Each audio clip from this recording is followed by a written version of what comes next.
De sur a norte, conectando toda una región. Desde Ecuador, Chile, Bolivia, Colombia y Perú. Somos voces interculturales. Diálogo y opinión joven desde el sur. Hola, ¿qué tal? Un saludo a todos, es un gusto acompañarlos en este primer episodio de Voces Interculturales, un espacio en donde ustedes escucharán diálogo y opinión joven desde diferentes países de Sudamérica en un mismo panel. Yo soy Juan Camilo Gómez, les hablo desde Bogotá, Colombia, y los invito a escuchar nuestra primera sección. ¿Y ahora de qué hablaron los países? Bueno, y en esta sección destacaremos la noticia más importante de la semana en cada uno de los países que hace presencia en este podcast. Y eso se hará precisamente de la mano de cada uno de los integrantes del panel. Para eso quiero iniciar saludando a Zaira Cruzado, quien se encuentra en la ciudad de Trujillo, región de la Libertad en Perú. Zaira tiene 22 años, es licenciada en Derecho de la Universidad César Vallejo y desde los 18 años es activista de derechos humanos y miembro de Amnistía Internacional en su país. También es cofundadora de la organización Red Interseccional de Mujeres.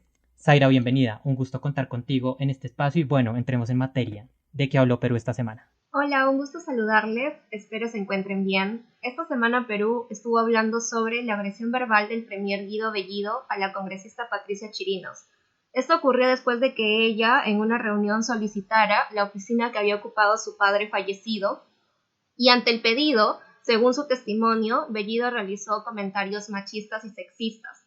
El que tuvo más impacto o repercusión en diversos medios de comunicación y redes sociales es el siguiente. Entonces, ahora solo falta que te violen.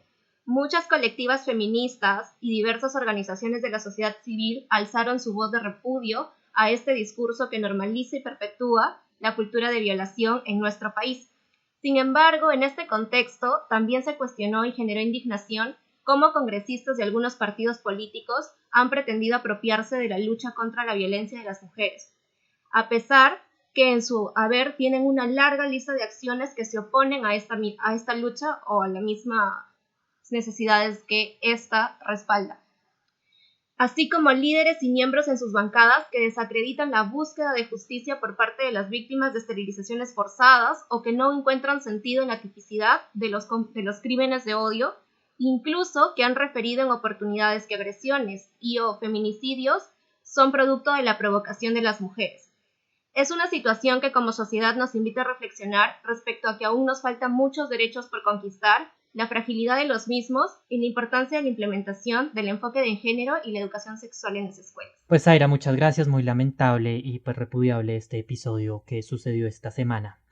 Y saludo a Antonio Trócoli, quien es de Quito, Ecuador, pero en este momento se encuentra en Pamplona, España. Él tiene 23 años, es licenciado en Comunicación y Ciencia Política por la Universidad de San Francisco. Participa en un podcast que, pues dicho sea de paso, los invito a escuchar, llamado Amarillo, Azul y Roto, que está enfocado en política para un público joven, principalmente en Ecuador. Antonio, bienvenido. ¿Y de qué habló Ecuador esta semana? Hola Juan Camilo, hola a todos. Pues en Ecuador se habló sobre los cobros ilegales que Podemos, partido de izquierda de España, recibió por parte del Ecuador durante el correísmo y el morenismo. De hecho, son investigados por la justicia y Vox, partido de derecha español, también ha querido investigar. Sin embargo, el Congreso de Diputados y una presunta alianza entre el PSOE y Podemos ha interrumpido esta investigación. El pago anual, dijo el ex embajador del Ecuador en España, ascendió a más de 1.2 millones de euros por año. OK Diario cuenta que un alto funcionario del gobierno de Ecuador denunció que un emisario de Pedro Sánchez, el presidente de España, llamó al canciller ecuatoriano para pedirle que no investiguen los pagos hechos por el gobierno de Rafael Correa. De lo contrario, España dejaría de enviar vacunas de inmediato. Ante esto, Guillermo Lasso ha respondido con suma tibieza y toreando al más puro estilo español el tema. Continuando con Guillermo Lasso, se terminan sus primeros 100 días en la presidencia del Ecuador con un balance positivo en materia de vacunación. Lasso cumplió con su promesa de inocular a 9 de los 17 millones de ecuatorianos con 2 dosis en los primeros 100 días. Asimismo, en una entrevista especial por sus 100 días de mandato, aseguró recurrir a una consulta popular si la Asamblea Nacional no presenta el ambiente propicio para proceder con los cambios necesarios que, según él, necesita nuestro país. Su entrevista también dio a conocer la derogación de varios impuestos y la lucha contra el crimen internacional organizado, así como la crisis penitenciaria del Ecuador. Por último, se realizaron varios allanamientos por parte de la Fiscalía para investigar un supuesto reparto de cargos dentro de la Asamblea, realizados precisamente por su vicepresidenta. Otros allanamientos también se suscitaron por el popularmente denominado caso Baby Yunda, que hace meses sacó a la luz chats del hijo del actual alcalde de Quito, Jorge Yunda, en los cuales realizaba negocios personales a costa del municipio. Eso es lo más importante que destaca Ecuador esta semana. Antonio, pues muchísimas gracias. José Carlos Paz es boliviano, proveniente de Santa Cruz, aunque actualmente está en Bogotá, tiene 21 años y nos acompaña en este proyecto. José estudia Ciencia Política y Relaciones Internacionales en la Pontificia Universidad Javeriana en Bogotá, Colombia, y es investigador en el semillero llamado Relatos Ignorados, cuyo enfoque es en temas de construcción de paz. José, bienvenido, y de qué habló Bolivia esta semana. Hola a todos y todas, les cuento que esta semana la Comisión de Justicia Plural de la Asamblea Legislativa de Bolivia aprobó un juicio de responsabilidades contra el expresidente Carlos Mesa. El juicio, por supuesto, tiene que pasar al Pleno de la Asamblea. Aquí lo importante es entender que el juicio es sobre un caso llamado Quiborax, la cual es una empresa chilena que tenía concesiones para explotar recursos en el Salar de Uyuni, y Mesa, cuando era presidente, decidió, entre comillas, nacionalizar el salar, con lo que se revocaron concesiones, incluyendo la de Quiborax, bajo el argumento de que estos habían falsificado ciertos documentos y había muchas irregularidades en temas ambientales y en temas de declaración de impuestos con relación a esa explotación. Esta finalización de la concesión terminó un juicio de arbitraje internacional donde Bolivia tuvo que pagar $42 millones por indemnización. Aquí hay que aclarar que antes había la posibilidad de conciliar por $3 millones durante el primer gobierno de Evo Morales. Sin embargo, esto fue rechazado y el juicio siguió creciendo hasta llegar a la cifra de 42 millones.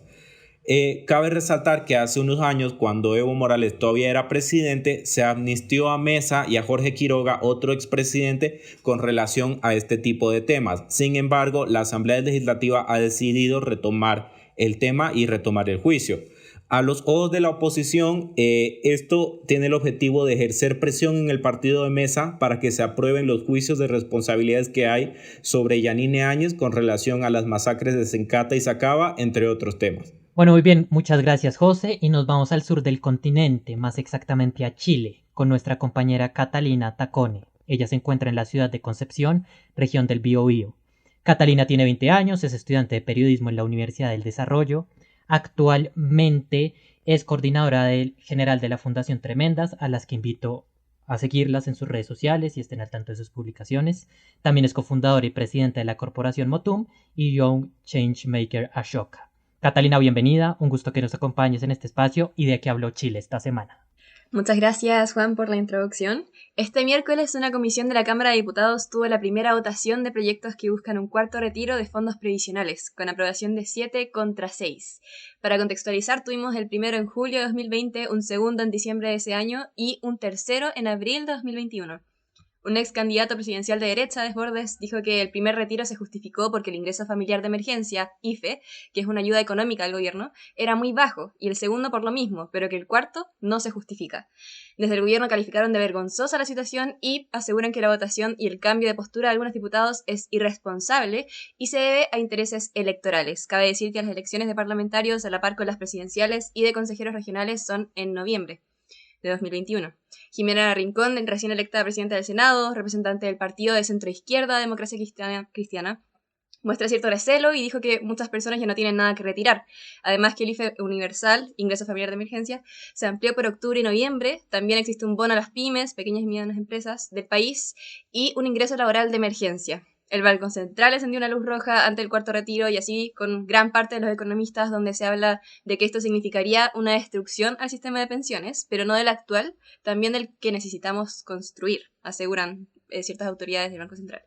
Este es un tema que además llegó a Estados Unidos, donde aseguradoras del American Council of Life Insurers solicitaron que el Congreso se opusiera al proyecto. Incluso la presidenta y CEO le pidió a Biden que interviniera. Así que eso es lo que hemos estado conversando bastante esta última semana, este último tiempo. Catalina, gracias. Y vale decir que con Catalina nos estaremos rotando la conducción de este podcast, que si bien va a tener un esquema igual en todos los episodios, nos pareció interesante alternar la conducción de estos.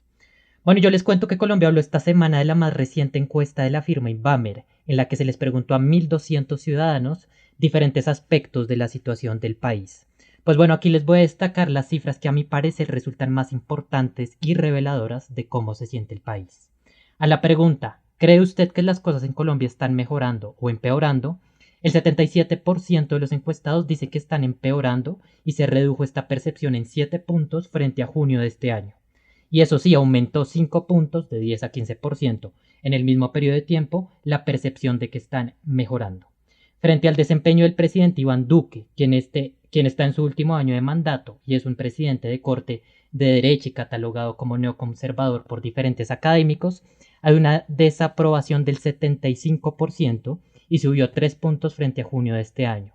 Es importante señalar que el presidente Duque es el que peor aprobación como presidente ha tenido en los últimos 30 años según los datos históricos de la firma Inbamer. El Congreso de la República, que es una institución muy importante en Colombia y en nuestros diferentes países, tiene una imagen desfavorable del 86% y una favorable del 8%.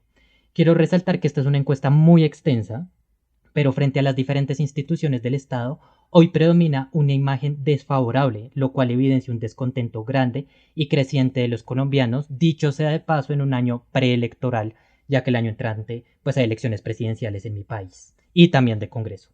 Esta encuesta fue realizada con recursos propios de Inbamer y con un margen de error de más o menos 3% y con un universo de 1.200 personas encuestadas. Por otro lado, y rápidamente también en ese ámbito de las estadísticas, quiero destacar la revelada por el DANE, que es la Autoridad Estadística Nacional en materia de pobreza multidimensional. Cuando se habla de pobreza multidimensional, se abordan los temas de las condiciones de vida de las familias y sus necesidades insatisfechas. Este reporte, que se reveló el pasado jueves 2 de septiembre, arrojó que un 18.1% de los colombianos están en la pobreza. Esto representa más de 9 millones de personas. Bueno, y acaba esta sección, los invito a escuchar la siguiente.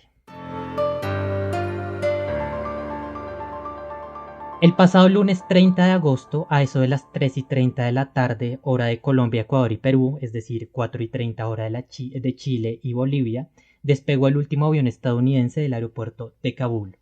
Con eso no solo se acababa la evacuación de ciudadanos extranjeros y colaboradores afganos a raíz de la llegada de los talibanes al poder, sino que se concluían 20 años de la guerra en Afganistán. Pero hoy no vamos a hablar sobre qué se hizo bien en esos 20 años, qué se hizo mal, si la evacuación se hizo bien, si se hizo mal o no, sino vamos a hablar de la llegada de ciudadanos afganos a países de América Latina. Porque es que en diferentes países de la región ha expresado su disponibilidad para recibirlos de manera temporal mientras se realizan los trámites migratorios correspondientes en Estados Unidos para otorgarles las visas correspondientes. Entre esos países está México, que ya hemos visto cómo han llegado algunos ciudadanos, está Costa Rica, Chile, Colombia, mi país, Ecuador y otros. Y quiero abrir esta conversación, Cata, preguntándote qué ha dicho tu gobierno sobre la llegada de afganos a Chile, cómo va a ser el tema que se tiene previsto. Sí, ya hace unas semanas, específicamente el 17 de agosto, se supo, por ejemplo, de que Chile iba a recibir a 10 familias afganas de parte del gobierno. El mandatario confirmó a Cancillería de que estaba abierto y disponible y dispuesto también a recibir a 10 familias afganas al país. Ya más recientemente, el 26, por ejemplo, de agosto, sabemos que vamos a recibir a más de 300 refugiados. Entonces son cosas que han ido avanzando en nuestro país. Sí o sí hay un tema interesante igual a la discusión porque, por ejemplo, salió un caso de que Pawir Dawari, que es una chica que estudia periodismo en Kabul, logró salir de Afganistán rumbo a España y luego con destino a Chile, pero se le negó como cualquier tipo de recursos para poder llegar a Chile de parte del gobierno. Que era ser un tema externo, que debía hacerse de otra forma, que podrían trabajar ahí las ONG o simplemente que el gobierno no iba a ofrecer esos recursos, específicamente del viaje y del traslado de esta chica a Chile, y se le informó en España, cuando ya habría salido de Afganistán y habría llegado a España. Entonces son temas que han ido saliendo.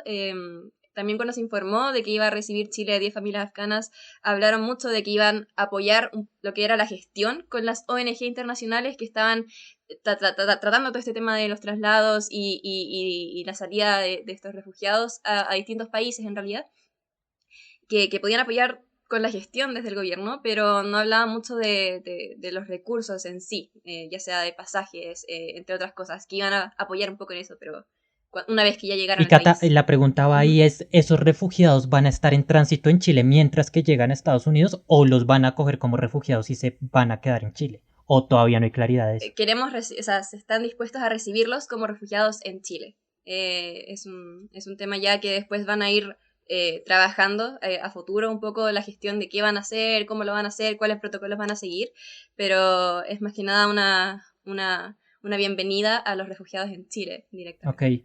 Antonio, yo vi que Guillermo Lazo, el presidente de Ecuador, en su visita a México en los días anteriores, anunció a través de Twitter que había posibilidad, que abrían las puertas y se habló primero de quizás de 5.000 afganos. Sin embargo, leí hace pocos minutos en La Voz de América que eso muy posiblemente no iba a suceder y no por cuenta de Ecuador, sino porque Estados Unidos dijo agradecemos el ofrecimiento, pero no va a ser pues necesario. ¿Qué podemos hablar de eso? ¿Qué sabes del tema de refugiados afganos, bien sea en Ecuador o bien sea en tránsito a Estados Unidos? Bueno, del tema de Ecuador no se ha hablado mucho. El tuiteo de Guillermo Lasso habló básicamente de abrir las puertas, de que estábamos dispuestos a recibir sobre todo mujeres y niños, dando prioridad a mujeres y niños en el tránsito hacia otros países. Sin embargo, no se ha topado mucho más del tema. El ofrecimiento sigue en pie, la voluntad del presidente sigue en pie para todo esto. Sin embargo, yo creo que es muy ambiguo y no se conoce del todo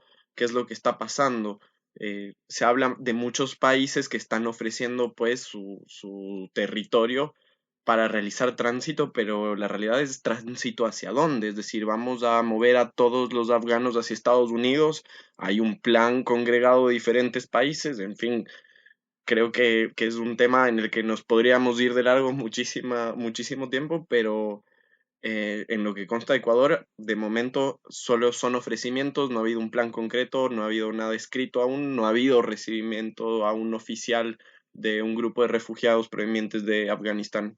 Sí, porque digamos aquí en Colombia lo que se ha planteado es que lleguen un número máximo, se habló en principio de 4.000 afganos. En todo caso, Juan Francisco Espinosa, que es el director de Migración Colombia, dijo y estuvo hace unas semanas en Washington terminando de pues ultimar detalles y temas logísticos y dijeron que pues todavía falta un poco de tiempo, no afirmaron cuánto y no tienen una fecha precisa de cuando lleguen algunos afganos, tampoco va a ser digamos en una sola tanda o en una sola llegada, sino va a ser paulatino.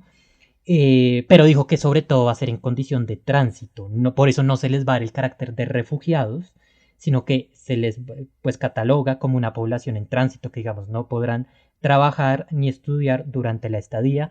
También se habló de que va a ser en hoteles y en un primer momento se dijo que iba a ser en Bogotá, la capital de Colombia, donde iba a estar toda la población afgana que llegue, pero pues eso digamos todavía está en veremos, porque puede que también se alojen en Barranquilla, en Medellín y en otras ciudades que los gobiernos locales pues digamos, han ofrecido esta ayuda. José, en Bolivia, ¿cómo es el tema? ¿Qué ha dicho el gobierno de Luis Arce? Porque lo que hemos visto es que por ahora, digamos, gobiernos afines a Estados Unidos han ofrecido su ayuda. Pero ¿qué dicen en Bolivia del tema? Sí, lastimosamente el gobierno de Luis Arce ha tenido una posición relativamente pasiva frente a todo el tema de Afganistán, limitándose quizás como la mayoría de gobiernos a instar al respeto de los derechos humanos. Sin embargo, con este tema de recibir refugiados, el gobierno boliviano no se ha unido quizás a esta, digamos, ola de abrir los brazos que se está dando en América Latina frente a los refugiados de Afganistán, lo cual me parece una actitud completamente reprochable dada la política exterior que se maneja en Bolivia de que todos los seres humanos nadie debe ser ilegal, de que hay que abrir los brazos, que hay que ayudar al otro. Entonces me parece que es ahí una falta de visión en temas de política exterior y de conciencia humanitaria frente a lo que está sucediendo en el mundo. Y Zaira, en Perú vimos esta semana, tú nos comentaste pues durante esta semana que el gobierno de Perú, pues casi recién posicionado, pues ya lleva unos meses, pero tú me entiendes el comentario, dijo que estaba dispuesto también a recibir, pero vuelvo a esa pregunta, ¿es en la condición de tránsito hacia Estados Unidos como es el caso de Colombia? O si de recibir refugiados como es en el caso de Chile, o qué se ha dicho frente al tema? De hecho, el pasado 29 de agosto es que la Cancillería del Perú hace el comunicado oficial de que el Perú está dispuesto a acoger a familias afganas que se encuentren en situación de vulnerabilidad. Pero hasta la fecha no se han pronunciado como un programa específico, si va a ser de forma temporal o van a estar en calidad de refugiados. No es que se haya determinado cuál va a ser el apoyo concreto que va a ofrecer el Perú. Tampoco es que se hayan visto algún tipo de coordinaciones con la Secretaría Nacional ni nada por el estilo. Solamente es como ha sido un pronunciamiento, no hay nada por escrito, no hay ningún programa, no hay nada concreto. Incluso este pronunciamiento que dio la Cancillería, dada la coyuntura política actual que está muy movida por la debilidad política que tiene el actual gobierno, ha quedado como en un segundo plano, no ha tenido el mismo impacto que quizás hubiera tenido en otras realidades, en otras circunstancias. Entonces todavía estamos como a la espera de ver cuál exactamente va a ser el apoyo del gobierno peruano ante esa situación, pero pues al menos ya dijeron que están dispuestos a recibir a familias afganas, pero todavía estamos en incertidumbre. Igual quería agregar que, por ejemplo, claro, desde mi país, Chile, desde el gobierno, claro, se comprometieron, hicieron este compromiso público de dar, ofrecer, facilitar esta ayuda a refugiados y refugiadas afganas, pero a medida que ha pasado el tiempo igual han ido especificando un poco y han ido poniendo obstáculos a ese compromiso público que hicieron. Por ejemplo, están pidiendo que se acredite que tengan recursos económicos suficientes para mantenerse en Chile, por ejemplo. Entonces, son cosas que uno, claro, que van saliendo y me imagino igual que es una situación bien difícil porque es una situación de ayuda humanitaria que claramente es urgente, que es de ahora y las medidas tienen que tomarse de forma también urgente. Entonces, de parte de distintos estados hay que poner atención un poco en qué va a ir saliendo y también ¿cómo decirlo? Debe ser mucho más veloz el proceso y a medida que también se hace más veloz puede que tengan ciertos detalles o ciertas cosas, ciertos vacíos que van a tener que irse clarificando en el futuro. Así que yo creo que el tema está ahí un poco, cómo otorgar soluciones de cierta forma más urgentes, más rápidas, pero también no con tanto vacío, no con tanta debilidad respecto a qué se dice, a qué se compromete y qué realmente ayuda se les va a dar, no solamente como recibirlos como tránsito o solamente recibirlos como refugiados, sino que se hará una vez que lleguen al país. Eso es súper importante, yo creo. El tema de hablar de cómo ven a sus sociedades, ya no tanto la política y los mecanismos logísticos, etcétera, ni los trámites burocráticos, sino cómo ven a sus sociedades para la recepción de afganos, bien sea en figura de tránsito o bien sea en figura permanente. Porque, digamos, en América Latina y especialmente en Sudamérica hemos visto, digamos, lo que ha sido la tragedia de la migración venezolana, gente caminando desde Venezuela, desde Caracas, hasta Chile. En Colombia hay 2 millones alrededor de venezolanos y cómo los, digamos, y pongo la comparación porque los venezolanos son, pues digamos, como una población, ¿sí? Compartimos un mismo idioma, unas mismas como tradiciones, no es radicalmente distinto, mientras que aquí, pues los afganos sí, por idioma, costumbres religiosas, que no, mi comentario no es satanizándolo, sino teniendo eso en cuenta. ¿Cómo han visto a sus sociedades en torno a eso y a cómo recibir a los afganos? O cómo, de pronto, digamos, en el caso de José en Bolivia, que no han dicho nada del gobierno ni nada, pero cómo crees que en América Latina, y tú que haces énfasis en América Latina, se van a recibir? Sí, cómo las sociedades los van a acoger, José. A mí me parece que va a haber una diferencia sustancial entre los refugiados que van a llegar en calidad de tránsito, que en algún punto van a irse a Estados Unidos. La verdad creo que ahí no va a dar el tiempo ni siquiera, pues no sabemos cuánto tiempo se van a quedar, pero no creo que vaya a dar el suficientemente tiempo para que se genere mucha interacción ni que se instalen necesariamente en el país que los está recibiendo en calidad de tránsito. Tampoco creo que en estos casos se vayan a generar algún tipo de ataque xenofóbico o de ningún tipo.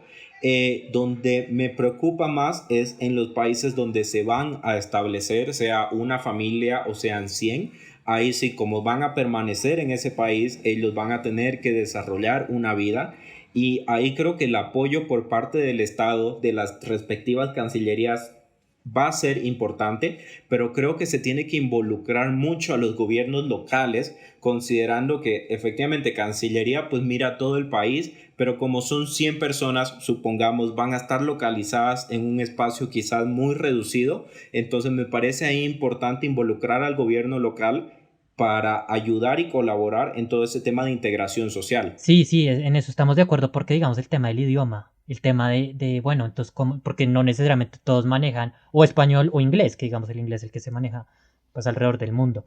Entonces yo creo que también el hecho de que pues nosotros como sociedad civil y como jóvenes pues logremos hacer algo o ayudar de alguna manera, siempre y cuando pues las autoridades lo permitan, pues es necesario. Cata, tú que eres pues digamos activista y tienes un montón de proyectos en torno pues a temas sociales, etcétera. ¿Cómo ves el tema y cómo ves que la sociedad chilena va a recibir en tu caso que sí parece que van a ser refugiados, entonces que pueden permanecer en el país? Así es. En realidad la situación de parte de por lo menos la sociedad civil, de también muchas organizaciones feministas, ha mostrado bastante su apoyo las últimas fechas y desde tanto antes de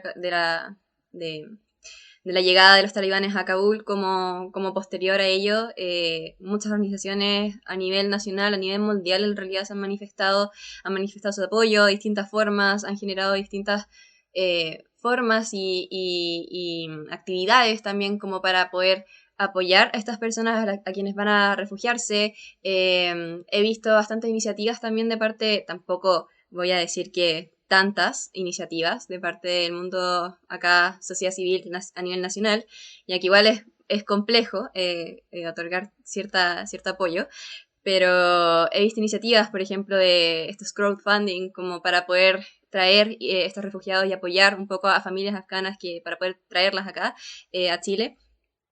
Sin embargo, yo creo que la cuestión está un poco en esto que dices de quizás la cultura, aunque igual, como igual lo hemos comentado internamente entre nosotros, yo creo que claramente aquí los latinos, las latinas, también de Chile, o sea, siempre van a estar un poco con los brazos abiertos, especialmente si toda esta situación ha sido uno de los focos principales del último tiempo a nivel global. Hemos sabido casi todas las cosas que van pasando, todos los días hay noticias respecto a Kabul, Afganistán, a las mujeres, a las niñas, a estudiantes, lo que va a pasar, todos estos miedos, toda esta incertidumbre. También ha habido chicas afganas, una chica que es bien famosa aquí ahora en Chile porque está estudiando acá y por ejemplo, se sacó su velo en televisión, es decir, frente a todo el espectador público en nuestro país y lo hizo en forma de protesta. Entonces todas esas cosas van llamando la atención, obviamente,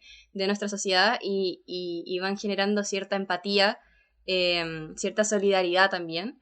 Y es por eso que también han podido salir ciertas iniciativas y cierto apoyo de distintas partes de la sociedad civil. Así que de esa forma veo que la sociedad chilena está con los brazos abiertos, pero el tema yo creo está en qué va a pasar después, cuáles van a ser las medidas, los protocolos de parte del Estado y de parte de distintas instituciones, quizás de educación superior o de educación, para poder integrar, ¿no?, a estos refugiados que estaban estudiando allá en Afganistán y ya quedaron como de cierta forma congelados esos estudios, como qué va a suceder después. Zaira, yo ahí quiero tocar contigo el tema que pues tú, como bien mencionabas al principio, pues estás metida en activismos de pues feministas, etcétera, y quiero saber sobre todo el tema de la mujer afgana, porque sí, aquí digamos Catalina mencionaba ahorita lo del tema de la burka, pero también digamos en Occidente se ve la burka como una forma de opresión del hombre contra la mujer. Pero no necesariamente es así, o sea, en unos casos sí, no hay que desconocer eso, pero también hay veces que las mujeres por su propia cultura la quieren tener, y entonces aquí no, salen hombres y salen también pues mujeres, etcétera, a decir no, entonces la burka, etcétera, y cómo se les va, cómo crees que toque garantizárselo, o sea, hay que garantizarles, y mi comentario va que digamos en Europa, que uno dice pues Europa es un país, perdón, un continente pues avanzado y todo, pero desde en el 2010-2011 Francia comenzó a prohibir la burka a las mujeres, tanto que la ONU dijo que era violar sus libertades religiosas. ¿Cómo ves esto y cómo ves que en sociedades tan conservadoras como las nuestras, cómo garantizar que eso no pase, mejor dicho? Sí, es una interesante pregunta. De hecho, yo creo que muchas colectivas feministas o muchos movimientos feministas han partido desde una concepción muy occidental. Entonces tenemos como esta mirada de que, o sea, la libertad de derechos es esta mirada occidental que tenemos de cómo es que debe ser una mujer libre y todo esto. Pero no nos ponemos a pensar en las otras realidades, ¿no? Y es ahí muy importante cuando se menciona o se hace referencia que no debemos tratar de apropiarnos de luchas. No debemos como intentar ser la voz de las que no pueden hablar o la voz de quienes no pueden hacerlo o por las que no pueden, ¿no? Sino simplemente asumir un rol de portavoces, porque sí pueden hablar, tienen voz para hacerlo y pueden alzarla cuando lo quieran hacer. Simplemente es que por diferentes situaciones o contextos esto se ve limitado o restringida, y entonces ahí es donde aparecen los colectivos feministas para hacer como una ola de muchas voces, pero expandiendo aquella voz que está siendo limitada o restringida. Entonces yo creo que es importante tener eso en cuenta, el hecho de no perder el foco de que somos culturas diferentes, y desde ahí parte también el enfoque interseccional del feminismo, ¿no? No es que simplemente hay una forma de ser libre, sino hay libertad, se puede ver de diferentes maneras, y eso va a depender indistintamente de cómo es que la mujer se sienta cómoda con sus propias creencias, culturas, costumbres. Y justo lo que mencionaban un poco de cómo va a ser la adaptación y la integración social, dado que las culturas son un poco como un choque, porque son diferentes, yo creo que ahí sí, al menos en Perú, va a ser bastante complejo, ya de que por sí Perú es un país multicultural y se nos complica incluso ahí interconectar culturas y prevalecer como este principio de velar por estas y que no se pierdan. Aún así nos es difícil, o sea, muchas costumbres, nuestras lenguas maternas se han ido perdiendo a través del tiempo, y eso refleja mucho el hecho de que como Estado no estamos viendo una perspectiva mucho más amplia en cuanto a integración social. Entonces yo creo que si ya de por sí con nuestra propia sociedad es complicado hacer esta integración social de diversas culturas, también va a ser aún más complicado si es que otra cultura mucho más distinta, que no tiene nada que ver con nuestras raíces, se incorpora en nuestra sociedad. Creo que va a ser un reto que de repente también nos puede beneficiar para encontrar estrategias y poder también utilizarlas o emplearlas en nuestra propia realidad y mejorar condiciones de vida de nuestra sociedad.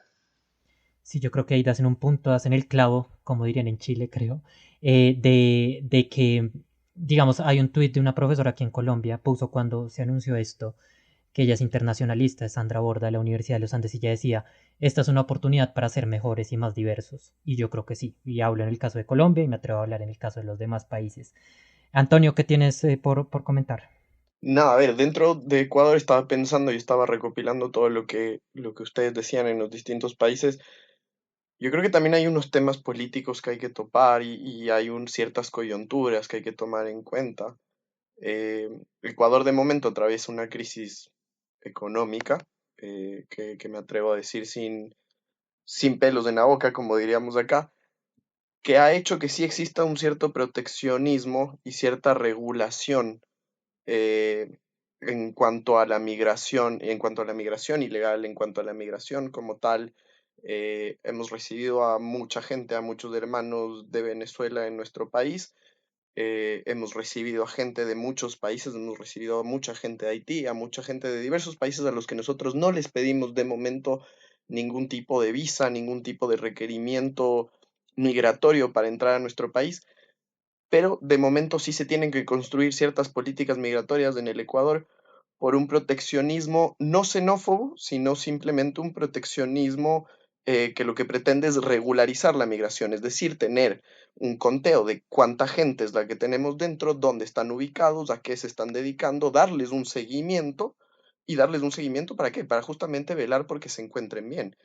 Ahora, el todos unirnos como región en la bandera de Twitter para todos hacernos los chéveres y decir que vamos a recibir a todos los afganos, está bien hasta cierto punto, pero hay que poner las cosas un poco más claras y hay que también pensar en que, bien, Tú me preguntas a mí, Juan Camilo, ¿tú crees que los ecuatorianos recibiríamos bien a los afganos? Yo no puedo hablar por 17 millones de ecuatorianos, pero te puedo decir que por experiencia de un país que ha recibido a mucha gente del exterior, hemos tenido roces con la gente de Venezuela, hemos tenido roces con la gente de Haití, hemos tenido roces con mucha gente que ha venido del exterior. ¿Por qué? Porque en el momento en el que existe desempleo y vemos a un empleado venezolano o a un empleado haitiano o de cualquier otro país, entonces asumimos que estamos en competencia. Punto número uno. Punto número dos. ¿Quién es el real responsable internacionalmente hablando de recibir gente ahorita, de recibir a la gente de Afganistán? Porque de nada sirve tener 30, 40, 50 países de tránsito cuando podrías tener 3 grandes países de tránsito en el que todos tengan los recursos necesarios, quizás ahí sí donados por Ecuador, por Chile, por Perú, etcétera, y que funcione bien para el tránsito a Estados Unidos, que tener toda esta masa de gente que dice, bueno, yo te recibo, pero de ahí ¿qué hago contigo? No tenemos idea y no está claro el plan, y yo creo que hay organizaciones en las que yo personalmente no creo, como la ONU y otro tipo de organizaciones internacionales, no se están haciendo mucho eco de lo que debería pasar. No están siendo gestores realmente de hacia dónde tiene que ir toda esta migración, hacia dónde tiene que ir toda esta protección de refugiados, de refugiadas, a los países que de verdad las pueden tener y a los países que, de cierta manera o no, como lo quieras ver, tienen responsabilidad sobre ello. Sí, pero en este momento, ¿con qué criterios decimos qué países lo pueden recibir? Porque, bueno, claro, o sea, no hay que desconocer que, digamos, Alemania tiene muchos más recursos que Colombia o que Ecuador, eso es innegable, pero todos también estamos en una crisis económica por cuenta de la pandemia del COVID. Entonces, ¿con qué criterio decimos o piensas tú que se debe decir, bueno, este país tiene más, pues sí, puede recibir más gente frente a otro? Yo sí creo ahí que el tema debe, claro, estoy de acuerdo que hay unas políticas migratorias, no xenófobas, pero ahí ya hay una línea muy delgada entre caer en la xenofobia y en una política migratoria, y sobre todo más en nuestros países. Entonces yo creo que la política migratoria debe ser todo basado en la solidaridad, y eso va también en el caso de Venezuela, pero pues sí, esa es mi opinión. Sí, pero el tema de responsabilidad también tiene que ser un tema de conciencia. ¿Quién es el país que más ha intervenido en Afganistán y quién es el país que ha desarrollado no solo políticas militares, sino políticas internacionales en torno a eso? Hoy Joe Biden acaba de decir que van a desclasificar papeles en cuanto al 9/11, papeles de la CIA, del Pentágono, en fin, la desclasificación de papeles. Anuncia desclasificación de papeles del 9/11 cuando todo esto de Afganistán está pasando. No es coincidencia, ¿se entiende? Entonces, sí creo que hay un país aquí enorme, potencia mundial, primer mundo, llámenle como quieran, que tiene cierta responsabilidad y conciencia y que todos nosotros podríamos ayudar a hacer lo que tú mencionabas, Juan Camilo, la logística para enviar una gran parte hacia allá y luego, pues bien, el resto del planeta repartámonos, pero repartámonos conscientemente. Nuestros países en muchos casos no tienen las políticas migratorias ¿para qué? Para recibir a todas estas personas y darles los mecanismos suficientes de protección y de seguimiento para que puedan establecerse en un país, hablo por el mío, en un país que puede tener índices xenófobos, en un país que puede tener índices de violencia, de nacionalismo, enfrente a estas personas. Acá en España en este momento se están recibiendo y se reciben de tránsito. Pude conversar el día de hoy con una persona que trabaja en la Cruz Roja, que Cruz Roja está ayudando acá en España a todo el tránsito de afganos. No están en las mejores condiciones, no están viviendo en hoteles, están viviendo en carpas y no en las mejores condiciones y están siendo atendidos por quienes, por la Cruz Roja, por el gobierno de España, pero hasta ahí llega. Entonces, la gestión sí tiene que pensarse en qué, en que ahorita el gobierno español quizás está gastando recursos y recursos sin saber hacia dónde van a ir esas personas en el futuro. Bueno, que eso siempre pasa con las migraciones, digamos que eso también pasó en su momento con Siria y con los países del norte de África, pues es digamos algo que siempre se sale de las manos, que puede manejarse mejor obviamente, pero que siempre se sale de las manos. Y yo en cuanto, digamos, al tema de la xenofobia y el, no sé, nacionalismo, creo que eso no es problema como tal de los que llegan, sé que no dijiste eso, pero más bien deberíamos preocuparnos entonces también por trabajar en esa pedagogía y en esa concientización de que es importante abrirse al mundo y de ser verdaderamente solidarios, José. Sí, yo comparto en cierta forma los criterios que expone Antonio. Evidentemente hay unos países aquí que tienen una responsabilidad clara y grande y con nombre y apellido frente a todo lo que sucedió en Afganistán. Definitivamente comparto esos criterios. Donde difiero un poco con Antonio es que yo creo que esa responsabilidad de alguna forma sí se está materializando.